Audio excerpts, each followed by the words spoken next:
Hello बच्चों, स्वागत है आपका आपके अपने YouTube चैनल में एक बार फिर, जिसका नाम है इंग्लिश एकेडमी।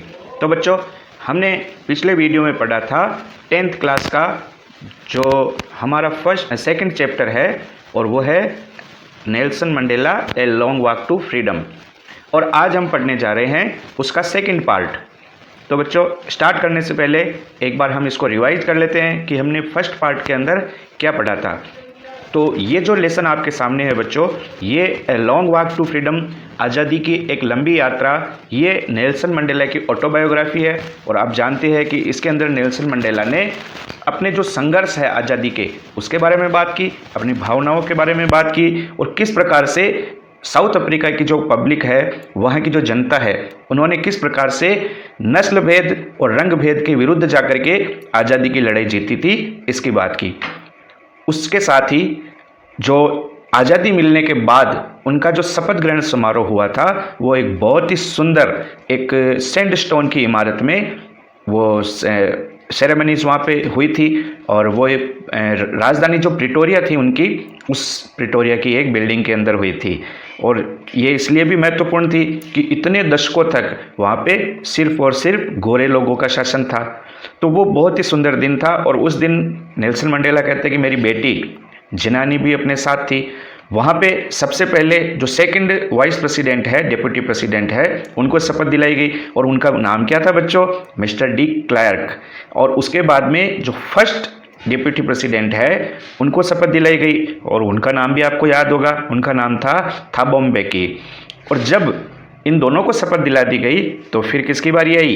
नेल्सन मंडेला की एज ए प्रेसिडेंट। और वो इतने दशकों और इतने सालों बाद अश्वेत राष्ट्रपति के रूप में उन्होंने शपथ ली। तो ये उनके इतिहास का बहुत बड़ा दिन था। और एक सबसे बड़ी खास बात और थी बच्चों, वहाँ पर ऐसे ऐसे लोग, सारे संसार के जो लीडर्स हैं, वो सारे संसार के लीडर्स वहाँ एकत्रित हुए थे। और इतनी बड़ी संख्या में इतने लीडर कभी भी साउथ अफ्रीका की जो ज़मीन है उस पर कभी एकत्रित नहीं हुए थे। तो अपने जो उद्घाटन भाषण है उसके अंदर नेल्सन मंडेला ने सभी मेहमानों का धन्यवाद दिया, और उसके साथ ही न्याय, शांति और मानवीय शान की विजय को अपनाने के लिए उनका धन्यवाद किया। अच्छा, दूसरी बात क्या है बच्चों, जो ये रंग भेद की नीति है, इसके कारण वहाँ के जो ब्लैक पब्लिक है उनको बहिष्कृत किया गया, उनका अपमान किया गया, और साथ ही साथ उनके ऊपर बहुत सारे अत्याचार भी किए गए। और इसके आगे आज हम पढ़ेंगे कि the policy of apartheid created the policy of apartheid. देखिए बच्चों, ये अपार्थिड जो मीनिंग है, इसे आप अच्छी तरीके से याद कर ले, क्योंकि ये इस लेसन के अंदर बार बार आने वाला है। और इसका मतलब है रंग भेद। ऐसा भेदभाव जो कलर के आधार पे, उनकी जाति के आधार पे, श्वेत और ब्लैक के आधार पे जो किया जाता है, वो अपार्थिड कहलाता है। इसको आप याद रखिए। Created a deep and lasting bound in my country and my people. देखिए बच्चों, जो पॉलिसी है रंग भेद की, जो नीति है, उसने क्रिएट की, उसने जन्म दी किस चीज़ को? Deep and lasting bound. Deep कहते हैं गहरा, और लास्टिंग कहते हैं लंबे समय तक चलने वाला, बाउंड यानी गाँव। इन माई कंट्री, मेरे देश को, एंड माई पीपल, और मेरे देश के लोगों को बहुत गहरा गाँव दिया। आगे देखिए, all of us will spend many years if not generation recovering from that profound hurt. All of us, हम में से सब ने, विल स्पेंड, बिताए, बहुत समय बिताया, मेनी ईयर्स यानी बहुत सारे साल बिताए, इफ नॉट जनरेशन, हालांकि पीढ़ियां नहीं बिताई, बट बहुत सारे साल बिताए, recovering from the profound hurt, recover करने के लिए, यानी कि हमें उस चीज़ से ऊपर उठने के लिए जो घाव, किससे? रिकवरिंग फ्रॉम प्रोफाउंड हर्ट, जो गहरा घाव जो हमें दिया गया था, प्रोफाउंड हर्ट यानी गहरा घाव, उससे ऊपर उठने के लिए हमने बहुत सारे साल व्यतीत किए। But the decades of oppression and brutality had another unintended effect, and that it produced the Oliver Thombos, the Walter Sislers, the Chief Luthelius, the Yusuf Dedus, the Bram Fishers, the Robert Sopkowes of our time। ये जो नाम दिए हैं बच्चों, ये नाम है जिन्होंने बहुत बहादुरी दिखाई। देखिए आगे देखते, but the decades of operation, decades कहते हैं 10 वर्षों का एक समूह, यानी दशक। 10 वर्षों का समूह, ये पहले भी आया था मीनिंग ऑफ ऑपरेशन। ऑपरेशन कहते हैं दबाव, एंड ब्रूटेलिटी, और ब्रूटेलिटी का मतलब होता है बच्चों अत्याचार। अत्याचार और दबाव से ऐसा न चाहते हुए भी बहुत बड़ा प्रभाव पैदा हुआ। इन इंटेंडेड का मतलब न चाहने वाला प्रभाव इस दबाव और अत्याचार के कारण जो सदियों से डाला गया था, यानी डिकेड्स कहते हैं दशकों से जो डाला गया था, उसका हमारे ऊपर बहुत प्रभाव पड़ा। That was that it produce the Oliver. देखिए यहाँ पे जो नाम दिए गए, Oliver Tambos, the Walter Sisulus, chief Luthulis, the Yusuf Dadoos and Bram Fischers, the Robert Sobukwes, ये पैदा हुए और इनका जन्म हुआ, यानी कि इस दबाव के कारण, इस अत्याचार के कारण इन नेताओं का प्रादुर्भाव हुआ। Man of such extraordinary courage, wisdom, generosity, that their like may never be known again. ये जो लोग थे, ये सभी लोग क्या थे, बहुत ज़्यादा करेजियस थे, यानी बहादुर थे।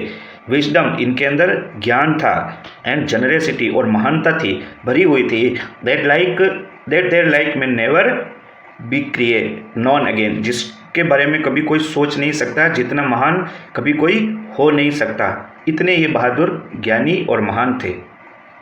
Perhaps it required such depth of operation to create such height of character। शायद ऐसे जो महान चरित्र है, हाइट ऑफ कैरेक्टर्स का मतलब होता है बच्चों महान चरित्र, यानी कि चरित्रता की ऊंचाई को बनाने के लिए ये जो ऑपरेशन था, ऑपरेशन अभी बताया बच्चों, दबाव और अत्याचार की जो गहराई थी, इतने गहरे दबाव और अत्याचार, इसकी आवश्यकता होती है। यहाँ पे नेल्सन मंडेला कहते हैं कि इतने महान नेता, इतने महान व्यक्ति जो बहादुरी, ज्ञान और मानता से भरे हुए थे, तो शायद इनके बनने के लिए इतने ही गहरे दबाव और अत्याचारों की आवश्यकता होती। कहने का मतलब है बहुत ज़्यादा गहरा दबाव और अत्याचार सहन किए उन्होंने, तो फिर उनके मन में आज़ादी की भावना जगी। नेक्स्ट देखिए, my country is rich in the minerals and James. Mineral कहते हैं खनिज और जेम्स कहते हैं रत्न। तो मेरी जो कंट्री है, मेरा जो देश है, वो खनिज और रत्नों से रिच है, संपन्न है। That lie beneath it's soil, जो कि इसकी जो सॉइल है उसके अंदर दबे हुए, बीनीथ यानी दबे हुए है। But I have always known that it's greatest wealth it's people. लेकिन मैं हमेशा जानता हूँ, जैसा कि मैं हमेशा जानता हूँ, क्या सबसे बड़ी जो इसकी वेल्थ है, वेल्थ कहते हैं संपदा, धन, वो सबसे बड़ी वेल्थ वो इस राष्ट्र के लिए क्या है, वो है इसके लोग, इट्स पीपल। बिल्कुल इसके लोग है। Finer and truer than the purest diamond, और वो इतने अच्छे हैं, इतने फाइन है, इतने प्योर है, इतने ट्रू है, इतने सच्चे हैं, जितने एक प्योरेस्ट डायमंड होता है, यानी कि एक असली हीरा है, उस हीरे से भी ज़्यादा वो असली और प्योर और ट्रूअर है, सत्य है। नेक्स्ट देखते हैं बच्चों, It is from these comrades in the struggle that I learned that the meaning of courage। देखिए यहाँ बताया गया कि यह जो कॉमरेड है, कॉमरेड किसे कहते हैं, योद्धा, तो इन्हीं योद्धाओं से, it is from these comrades, और ये किससे आया, इन योद्धाओं से। आई लर्न, मैंने सीखा है, क्या सीखा है, मीनिंग ऑफ करेज, संघर्ष यानी कि साहस का मीनिंग, मतलब जाना है, बहादुरी का मतलब मैंने किससे सीखा है, इन्हीं कॉमरेड से सीखा, इन्हीं योद्धाओं से सीखा है। Time and again I have seen man stand up to attacks and torture without breaking, showing a strength and resilience that defies the imagination. देखिए बच्चों यहाँ बताया गया है कि time and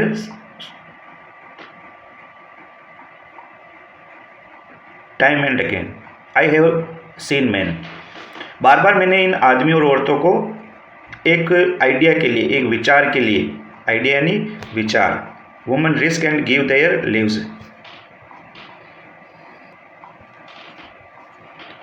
it is from these comrades in the struggle that I learn the meaning of courage, और इन्हीं comrade से, कॉमरेड का मतलब हो गया बच्चों योद्धा, जो भी नाम बताए गए थे ऊपर, इन्हीं योद्धाओं से आई लर्न, मैंने सीखा है क्या, स्ट्रगल करना यानी संघर्ष करना, मीनिंग ऑफ करेज, और संघर्ष का मतलब और मीनिंग ऑफ करेज यानी कि साहस, बहादुरी का मतलब भी मैंने इन्हीं से सीखा है। टाइम एंड अगेन यानी कि बार बार।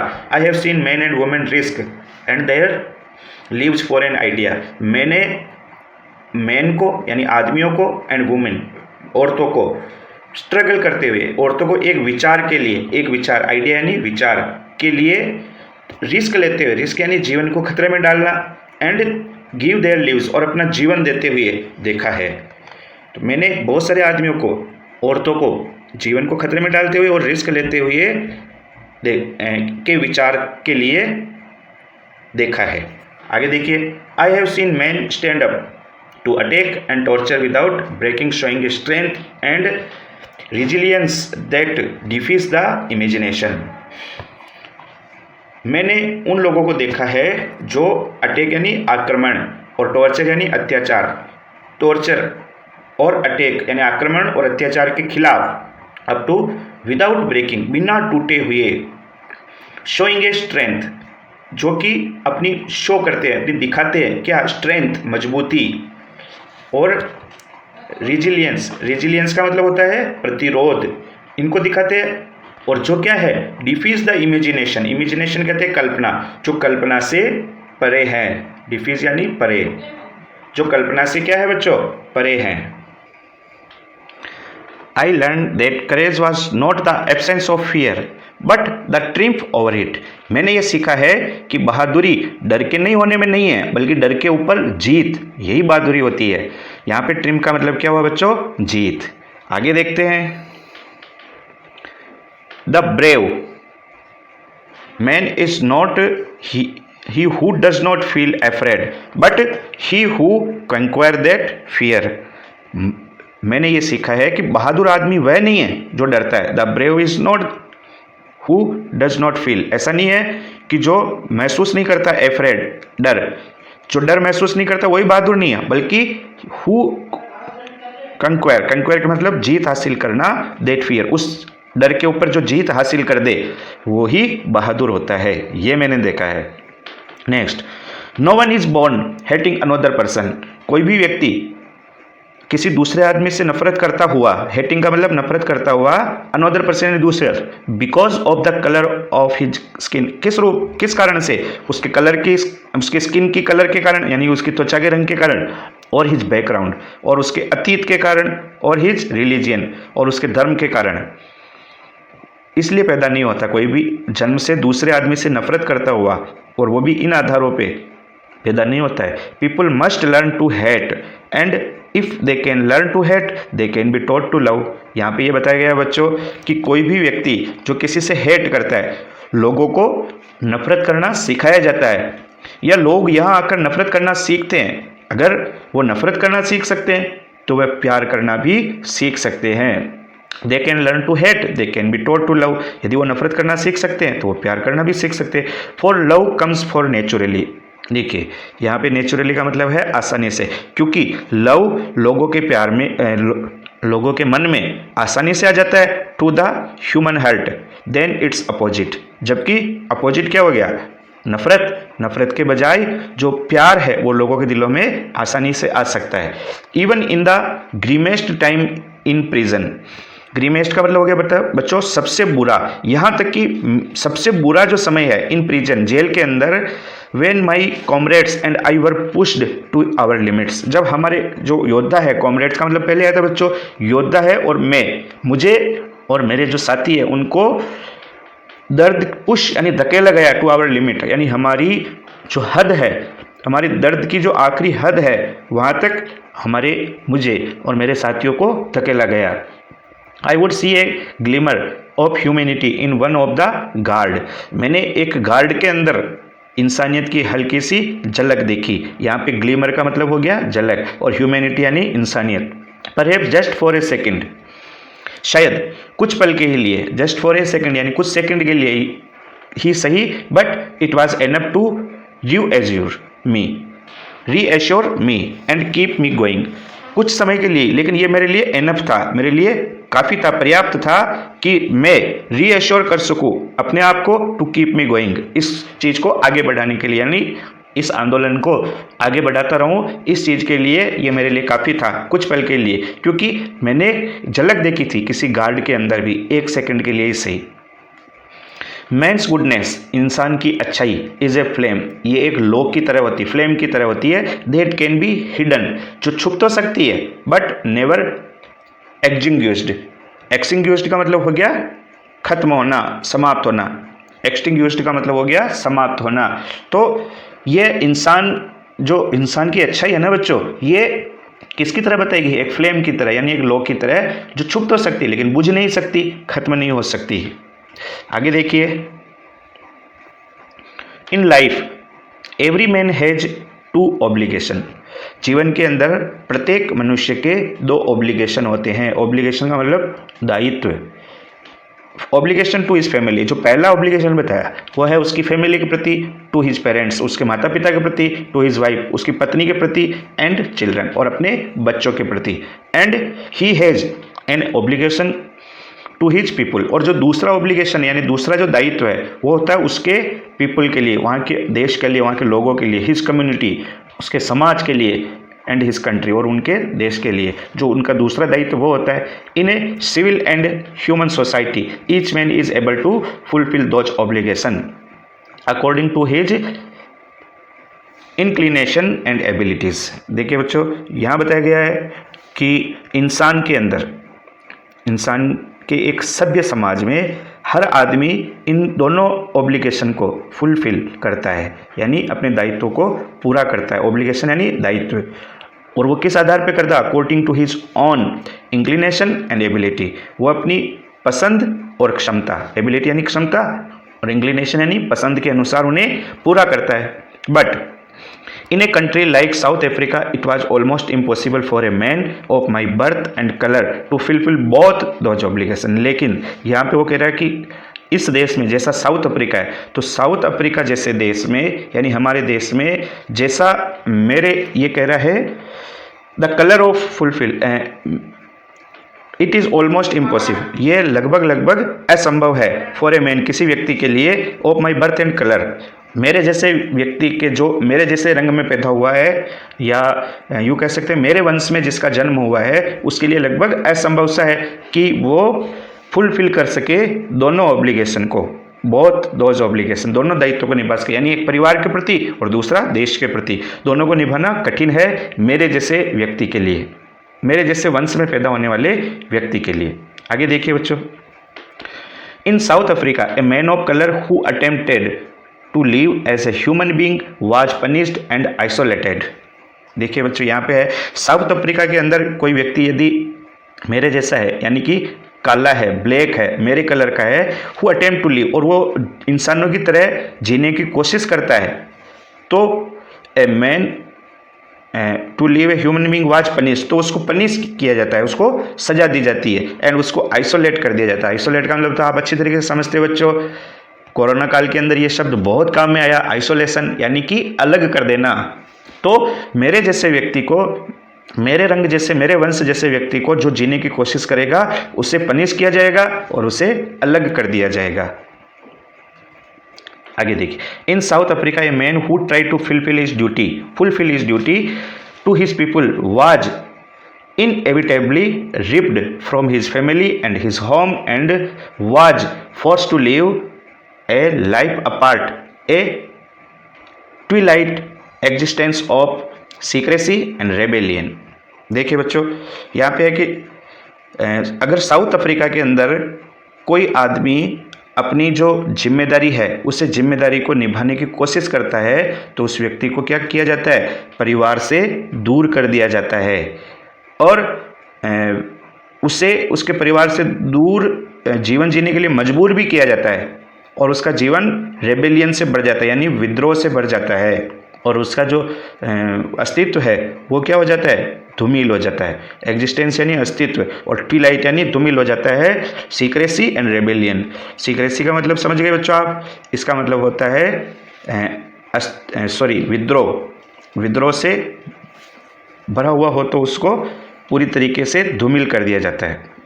आई did not in the beginning choose to place my people above my family, तो मैंने कभी भी शुरुआत में, बिगनिंग यानी इन द बिगनिंग, शुरुआत में, choose to place my people above my family, कभी भी अपने देशवासियों को, यानी माई पीपुल यानी मेरे देशवासी और माई फैमिली मेरे परिवार, मेरे देशवासियों को मैंने कभी भी अपने परिवार से ऊपर नहीं माना।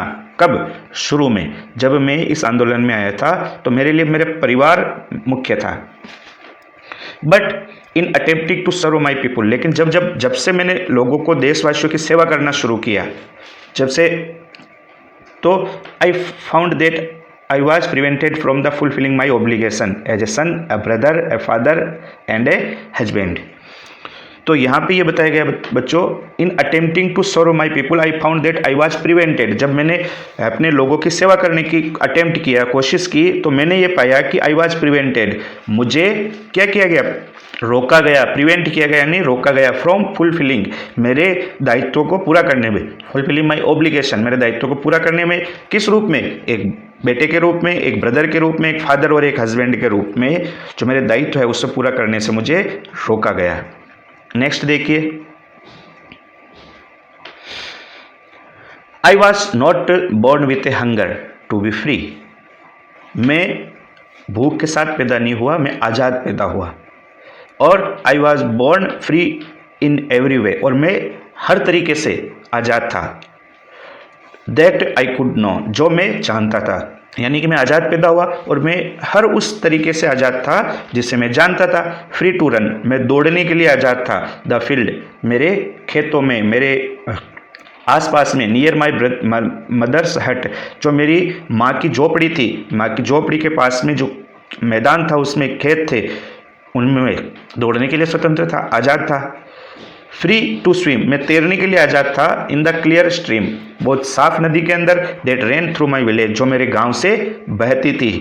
Free to roast mealies under the star, देखिए यहाँ पे रोस्ट है पकाना, रोस्ट करना, और मिलीज कहते हैं गेहूं की बालियाँ, तो मैं गेहूं की बालियों को पकाने के लिए आज़ाद था। अंडर द स्टार्स, तारों की छाया के नीचे। And ride the broad back of slow moving bulls, और यहाँ तक कि मैं राइड करने के लिए, राइड कहते हैं यात्रा करने के लिए, चलाने के लिए, स्लो मूविंग बुल्स, जो धीरे धीरे चलते बैल होते हैं, उनकी ब्रॉड बैक पे, उनकी चौड़ी पीठ पर बैठ करके यात्रा करने के लिए, यानी मैं घूमने के लिए भी आज़ाद था।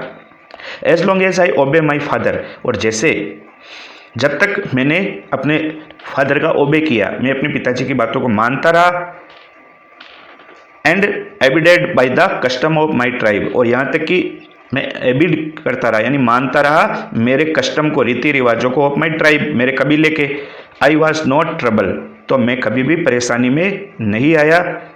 द लॉज ऑफ मैन और गॉड, जो ऐसे लॉज जो मनुष्य के हैं और ईश्वर के बनाए गए हैं, तो तब तक ना तो मुझे किसी भगवान ने और ना किसी इंसान के बनाए हुए कानून ने परेशान किया, और मैं अच्छी तरीके से आज़ाद जीवन जीता रहा।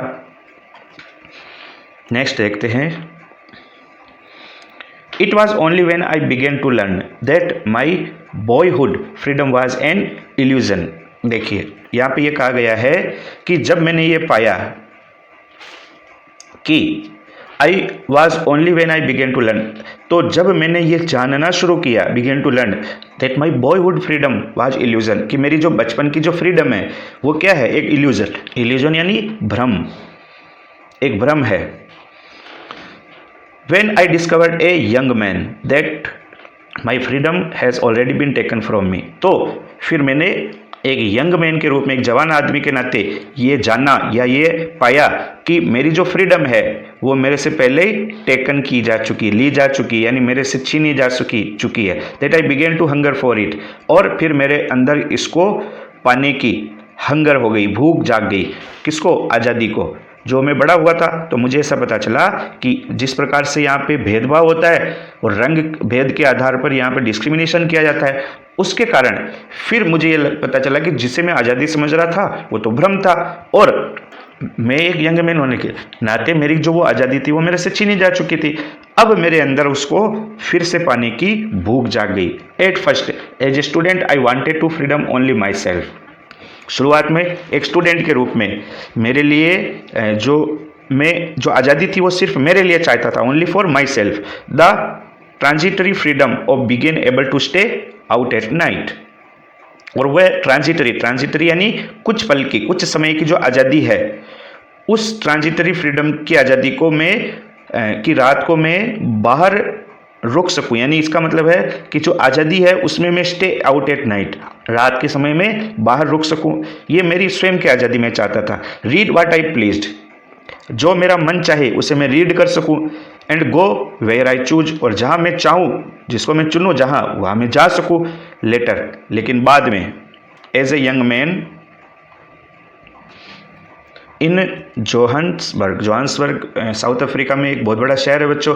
तो जब मैं जवान और यंग मैन था और जोहानिसबर्ग में था, आई यार्न, तो मैं तड़पने लगा। यार्न यानी तड़पना।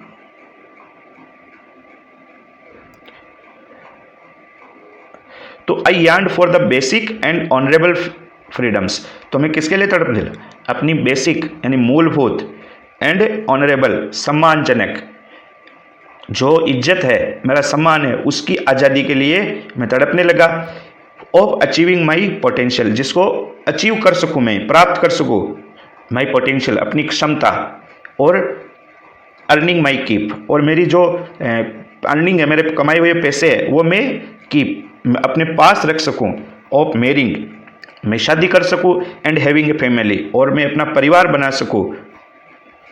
The freedom not to be obstructed is a lawful life, और मेरी जो आज़ादी है, उस आज़ादी को के अंदर किसी भी प्रकार का ऑब्स्ट्रैकल नहीं आवे। ऑब्स्ट्रक्टेड कहते हैं परेशान करना मुझे। लॉफुल लाइफ, जो मेरी कानूनी, जो यानी नैतिक रूप से मैं जो जीवन जी रहा हूँ, उसमें किसी भी प्रकार की परेशानी नहीं आए। नेक्स्ट देखिए बच्चों, but then I slowly saw, लेकिन धीरे धीरे मैंने ये देखा कि that not only was I not free, कि मैं अकेला ही ऐसा नहीं हूँ जो फ्री नहीं हूँ, but my brothers and sister were not free, लेकिन यहाँ तक कि मेरे भाई बहन भी है, वो भी फ्री नहीं है, वो भी गुलाम है, वो भी आज़ाद नहीं है। ऐसा that it was not just my freedom, मैंने देखा कि ये सिर्फ मेरी आज़ादी को ही नहीं काट रहा है, दैट वाज कर्टेल्ड, नहीं काट रहा, बट फ्रीडम ऑफ एवरीवन, लेकिन यह सभी की आज़ादी को काट रहा है। Who looked like I did, जैसे उन लोगों की जो मेरे जैसे दिखते हैं, यानी कि जो काले थे, उन सभी लोगों की आज़ादी को रोका गया है, काटा गया है। That is when I joined the African national Congress, तब फिर मैंने अफ्रीकन नेशनल कांग्रेस को ज्वाइन किया, उसके अंदर अपना काम करना शुरू किया है। And that is when the hunger for my own freedom became the greater hunger for the freedom of my people, और तभी से मेरे साथ मेरे देशवासियों की और मेरे जैसे दिखने वालों की, जो मेरे जैसे थे काले कलर की, अब उन सबकी जो फ्रीडम है वो मेरे लिए क्या हो गई? ज़्यादा इम्पोर्टेंट हो गई, ज़्यादा महत्वपूर्ण हो गई। It was the desire for the freedom of my people to live their lives with the dignity and self respect that animated my life, that transformed a frightened young man into a bold one. देखिए बच्चों, यहाँ पे ये बात बताई गई है कि ये जो मेरे देशवासियों में मेरे जैसे दिखने वालों की जो आज़ादी की जो इच्छा थी ना बच्चों, वो इच्छा थी कि वह क्या इच्छा थी कि वो डिग्निटी प्राप्त कर सके। डिग्निटी यानी सम्मान, और सेल्फ रेस्पेक्ट आत्मसम्मान के साथ वो जी सके। लिव्स यानी सभी लोगों की ये इच्छा थी, डिजायर थी कि वो सभी सम्मान और आत्मसम्मान के साथ जी सके। और उसी के बाद मेरी जो लाइफ है वो एनिमेटेड हुई। एनिमेटेड यानी बनना, उसका आकार लेना। तो मेरी जो जिंदगी है फिर उसके अकॉर्डिंग आकार लेने लगी। यानी कि मैं चाहता था कि सभी लोग अपनी आज़ादी को जिए जैसा मैं चाहता था, सम्मान के साथ और आत्मसम्मान के साथ। That transformed a frightened young man into a bold one, और इसी चीज़ ने ट्रांसफॉर्म किया, बनाया, एक नई चीज़ पैदा की। किस प्रकार से? फ्राइटन्ड यंग मैन, एक डरे हुए आदमी से, इनटू ए बोल्ड वन, एक बहादुर आदमी में। यानी कि इसी चीज से मैं एक डरे हुए आदमी से बदल करके एक बहादुर आदमी बना। That drove a law abiding attorney to become a criminal, और इसी से सभी, लॉ अबीडिंग का मतलब होता है सभी कानूनों को मानने वाला व्यक्ति क्रिमिनल बना, अपराधी बना। That turn a family loving husband into a man without A home, और उसके बाद जो एक फैमिली लविंग हस्बैंड था, अपने परिवार से प्यार करने वाला जो पति था, वो किस में कन्वर्ट हुआ, कैसा बना, a man without A home, ऐसा व्यक्ति जिसके कोई घर नहीं था। यानी कि वो आंदोलन के लिए तैयार हो गए थे और उसके बाद वो उन्होंने सिर्फ देश के बारे में सोचा, इसलिए ऐसा लगने लगा कि जैसे वो अब घर में नहीं बल्कि देश के बारे में सोचता हो। That force the life living man to live like a monk, और उसी चीज़ ने फोर्स किया, फोर्स करने का मतलब मजबूर करना, दबाव बनाना, जिससे एक लाइफ लिविंग मैन जो था, जो जीवन को प्यार करने वाला व्यक्ति, वह मॉन्क की तरह रहने लगा, भिक्षुक की तरह जीवन जीने पे मजबूर हो गया। आई एम नो मोर वर्च्यूस, वर्च्यूस कहते गुणी, गुण, तो वो कहता है कि मैं कोई ज़्यादा गुणी व्यक्ति नहीं था, गुणी व्यक्ति नहीं हूँ। And self sacrificing, self sacrificing का मतलब बलिदान करने वाला या चरित्रवान। दैट द नेक्स्ट मैन, जैसा कि दूसरे आदमी होते हैं, जो आम आदमी होते हैं, उनसे मैं ज़्यादा गुणी नहीं हूँ, ज़्यादा चरित्रवान नहीं हूँ। But I found that I could not even enjoy the poor and limited freedom, लेकिन मैंने ये पाया, आई फाउंड, कि जो थोड़ी सी आज़ादी का आनंद अगर नहीं ले पाऊंगा, तब तक मेरे जैसे अन्य लोग भी आज़ाद नहीं कहलाएंगे। आगे देखिए, when I knew my people were not free, और जब तक मैं इनको नहीं जान पाऊँ कि मेरे जैसी आज़ादी का लोग दूसरे भी आनंद ले रहे हैं, तब तक उस आज़ादी का मैं भी आनंद नहीं ले पाऊंगा। फ्रीडम इज इनविजिबल, इनविजिबल का मतलब जिसको, सॉरी इनडिविजिबल, डिविजिबल का मतलब होता है भाग जिसमें जाता है, जो डिविजिबल होता है यानी कि विभाज्य, और इनडिविजिबल मतलब हो गया अविभाज्य। तो आज़ादी जो है वो अविभाज्य है, उसको विभाजित नहीं किया जा सकता है। The chains on any one of my people were the chains on all of them, chain का मतलब होता है बंधन, बेड़ियाँ। तो जैसे मेरे जैसे किसी भी व्यक्ति की बेड़ियाँ, ये कह रहा है the chains of all of them, उन सब की chain, the chain of all of my people, तो वो सभी मेरे सभी के लिए वो बेड़ियाँ हैं, यानी जो बाधाएं हैं, जो बंधन है, वो किसी भी व्यक्ति के लिए बंधन, हम सभी के लिए बंधन है। All my people were the chains of me, और मेरे जैसे बाकी सभी की जो बंधन है, बेड़ियाँ हैं, वो बाकी सभी की बेड़ियाँ मेरी बेड़ियाँ हो गई। People were the chain of me, जो लोगों की जो चेन है वो मेरी चेन हो गई। कहने का मतलब बच्चों कि जैसे किसी भी व्यक्ति का जो बंधन है वो हम सभी के लिए बंधन है, एक व्यक्ति का बंधन सबका बंधन हो गया, और सबका बंधन वो मेरा बंधन हो गया एक व्यक्ति का। Okay, next, I knew that the oppressor must be liberated, oppressor किसे कहते हैं, दबाव डालने वाला, must be liberated, must be liberated just as surely the oppressed. देखिए, ऑप्रेसर यानी दबाव डालने वाला और ऑप्रेस्ड यानी दबाव सहने वाला, दोनों की जो आज़ादी है, लिबरेटेड है, लिबर्टी है, वो सेम होनी चाहिए। दोनों की आज़ादी क्या होनी चाहिए, श्योरली एज, एज का मतलब यहाँ पे तुलना की गई है उसके जैसी। तो यहाँ पे कहने का मतलब है कि दबाव डालने वाला, ऑप्रेसर एंड ऑप्रेस्ड, दबाव सहने वाला, दोनों की जो लिबर्टी है वो क्या होनी चाहिए, बराबर होनी चाहिए। And a man who takes away another man's freedom is prisoner to hatred, और एक व्यक्ति जो किसी अनदर व्यक्ति, अनदर मैन की आज़ादी को छीनता है, टेक अवे यानी छीनना, तो वह व्यक्ति क्या है, प्रिजनर ऑफ हेट्रेड, वो हेट कहते हैं नफरत, नफरत के लायक है, प्रिजनर ऑफ हेट्रेड नफरत के लायक है।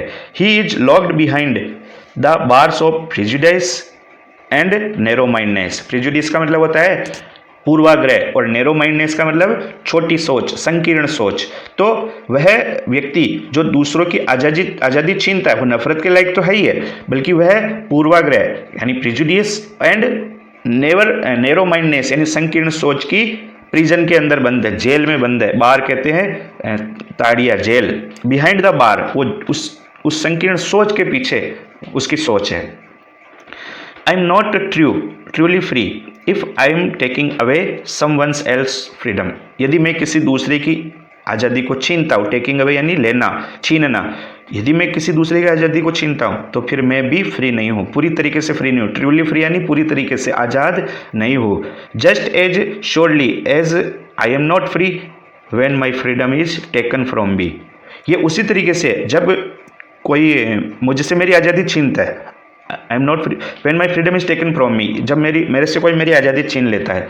The oppressed and the oppressor alike are robbed to their humanity, oppressed कहते हैं अभी जैसा बताया गया था अत्याचार करने वाला, और ऑपरेसर ऑपरेसर कहते हैं अत्याचार सहने वाला, और ऑपरेसर अत्याचार करने वाला।